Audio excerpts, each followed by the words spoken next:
The House and the Senate are working around the clock to morph their tax bills into one great bill to put in the president's desk before Christmas. So are they going to make it? Here now is Republican Congressman Jody Hice from Georgia. He is a member of the House Freedom Caucus. Great to see you, Congressman. Thank you for coming in. If the Democrat, we're all focused on Alabama right now, all of us political nerds. If the Democrat wins in Alabama, you guys just have 10 days to come up with a tax bill to put on the president's desk before you lose a Republican in the Senate. Can you make it in 10 days? One word, absolutely. You know, that kind of thing would just put more pressure to get the job done, to get the ball across the finish line more quickly. And I'd say absolutely yes, we'll get it done. Well, as from the previous segment, which I'm sure you heard, there's a lot of nonsense going on inside the Beltway, a lot of serious investigations as well. But meanwhile, you guys, I guess, have been working hard with the Senate to try to come up with a single bill to put in the president's desk. What are the biggest sticking points at this point? Yeah, I think one of the biggest ones for me, there's a couple of them, but one of them is let's get this thing started immediately. We don't need to let it go out into 2019. Let me just explain. The Senate wants to delay the corporate tax cuts until 2019. A lot of people say if you delay it, you'll delay the effect of a tax cut, and that means we could go into a recession or at least come down with the economy.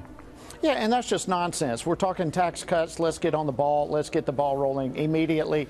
And so that's one sticking point. Another big one that I personally am watching is the language dealing with the Johnson Amendment, which has been just used horribly against the First Amendment for nonprofits and churches.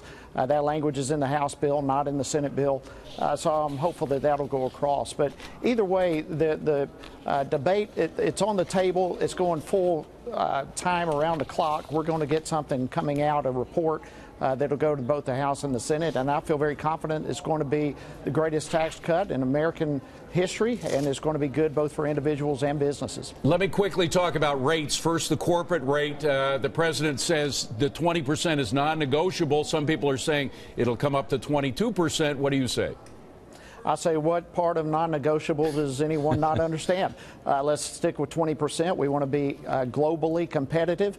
And in order to do that, 20% is where we've got to be. So let's stay there. Okay. And then the top personal rate. Every great tax cut in American history, whether it was the 60s with JFK, the 80s with Ronald Reagan, brought down the top marginal tax cut.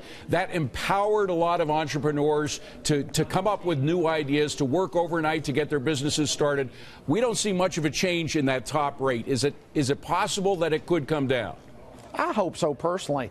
You know, there's a lot of folks that disagree with me on that point, though. There's some tremendous fear that somehow those who are wealthy may not get a tax cut. Look, as far as I'm concerned, any and every hardworking American ought to have a cut in their taxes. It helps everyone. So that certainly is one of the issues that is a major debate, I'm sure, that's taking place in the conference right now. But personally, I hope it will come down. Congressman, one final question on something not about taxes. All of this investigation, what the Justice Department was doing during the election, how a lot of people that were never Trumpers were working hard, sometimes working with folks that on the outside of government, like Fusion GPS, to try to avoid Trump getting into the White House. Should we have a special counsel, a new special counsel, to investigate what was going on at Justice?